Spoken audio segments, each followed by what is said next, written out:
नमस्कार दोस्तों, मैं रिंकू राय आपका स्वागत करता हूं tech computer guide smart class में। और आज के इस वीडियो में हम जानने वाले हैं बेल्ट्रॉन के डाटा एंट्री ऑपरेटर और स्टेनोग्राफर एग्ज़ाम से रिलेटेड प्रीवियस ईयर में पूछे गए ऑब्जेक्टिव क्वेश्चंस। तो ये बेल्ट्रॉन के प्रीवियस ईयर का पूरा एक सीरीज चल रहा है। इस सीरीज में मैंने एक पहला वीडियो अपलोड कर दिया है जिसमें 15 क्वेश्चंस है। और अगर आपने उस वीडियो को नहीं देखा है अभी तक तो उस वीडियो का लिंक मैं डिस्क्रिप्शन में डाल दूंगा, आप वहां से जाकर के इस वीडियो को देख सकते हैं।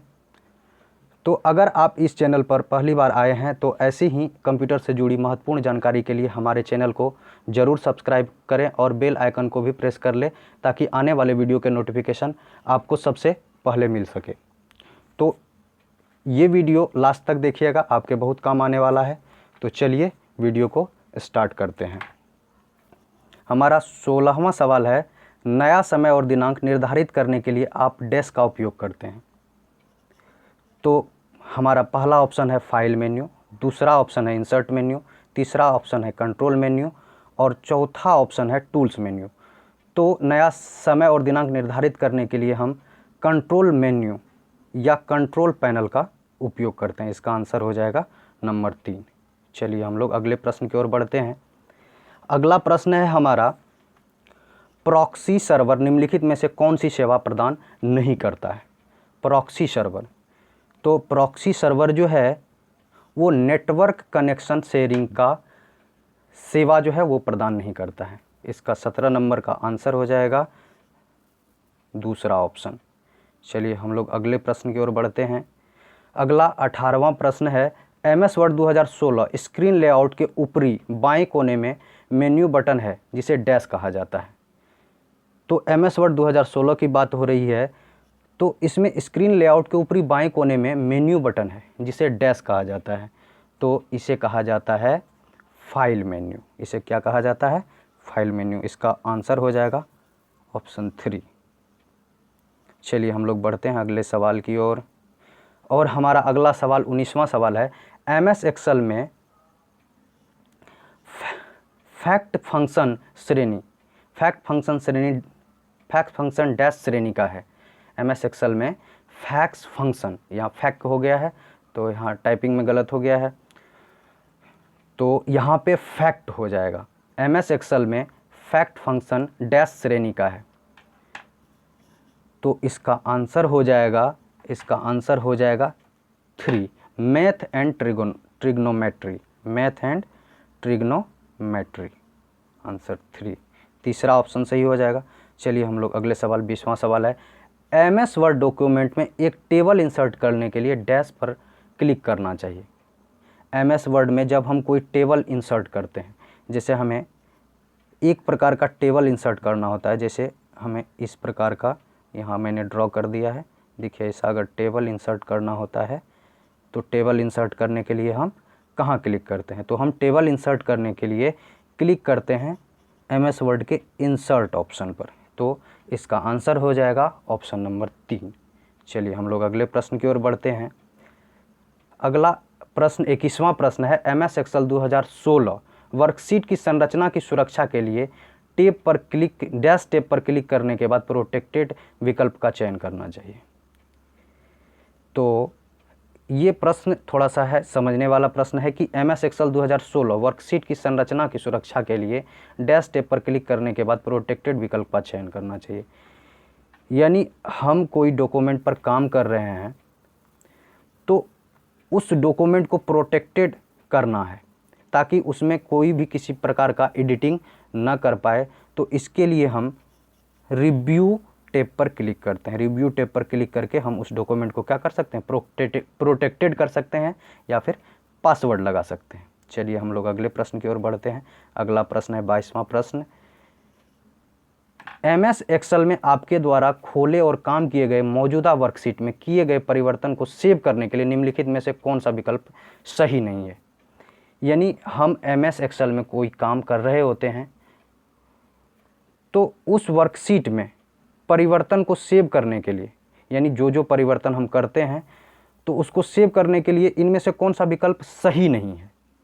ठीक है, तो इसका आंसर हो जाएगा आंसर नंबर 1। यानी ऑप्शन नंबर 1 इसका आंसर हो जाएगा अल्ट प्लस एस। लेकिन जो सेव करने का ऑप्शन है वो है दूसरा ऑप्शन की फाइल ऑफिस मेन्यू के अंतर्गत सेव का विकल्प। तीसरा है सेव आइकन फ्लॉपी डिस्क का प्रतीक पर क्लिक करके कर सकते हैं, या फिर कंट्रोल एस करके भी आप सेव कर सकते हैं, लेकिन अल्ट प्लस एस करके आप बिल्कुल भी सेव नहीं कर सकेंगे।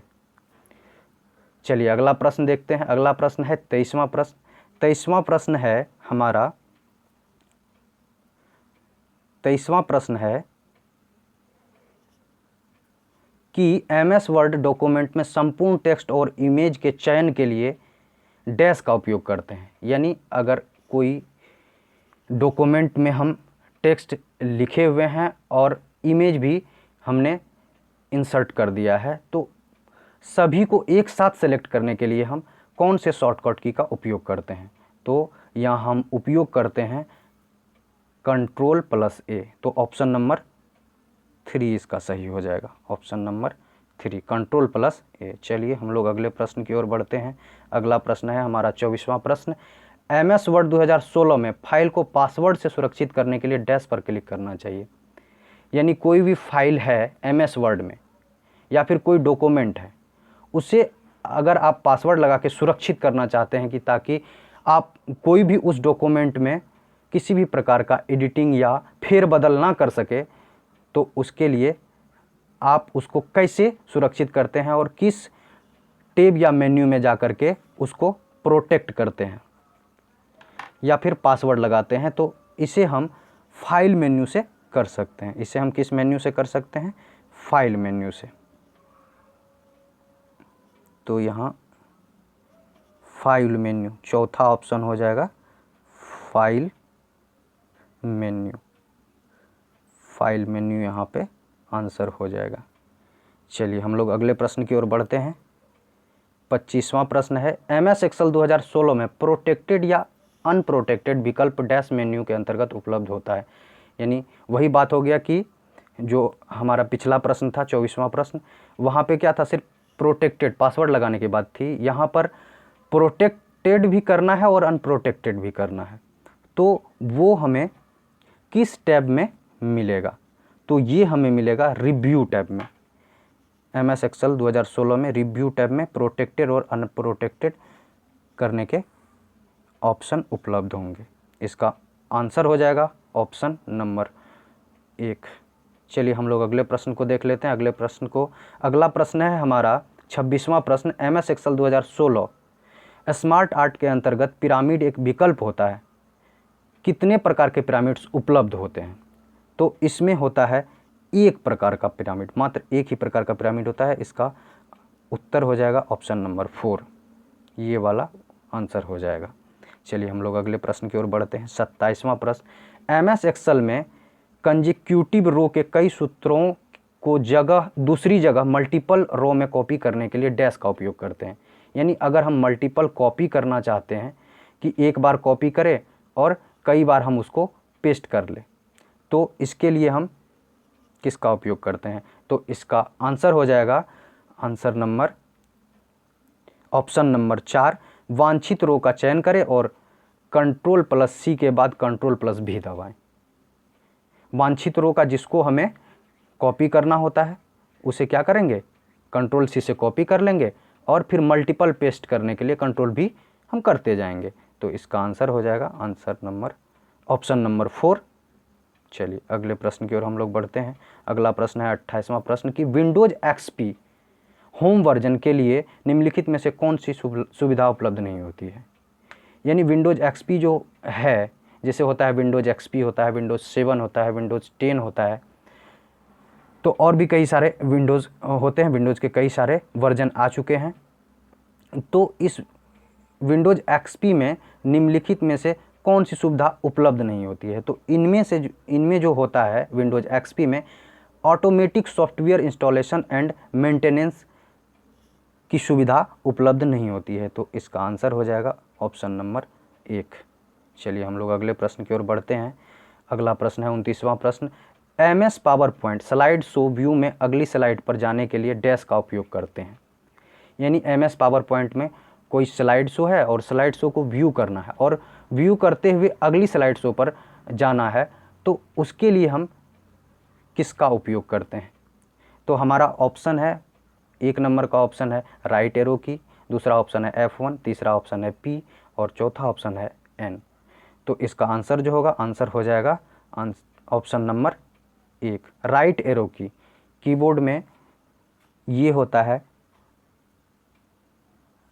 राइट एरो की, ये होता है लेफ्ट एरो की, और ये होता है अप एरो की, और ये होता है डाउन एरो की।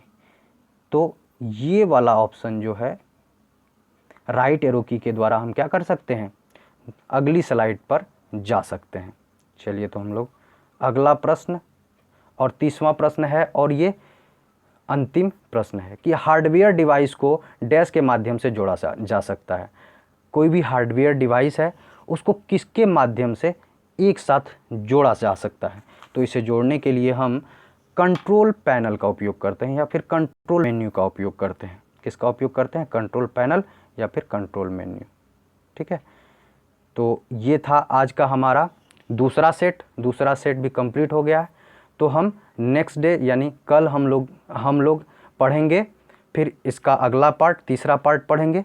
तो आप इस चैनल को ज़रूर सब्सक्राइब करें और लाइक भी कर दें। इस वीडियो को अंत तक देखने के लिए आपका दिल से धन्यवाद। Have a nice day.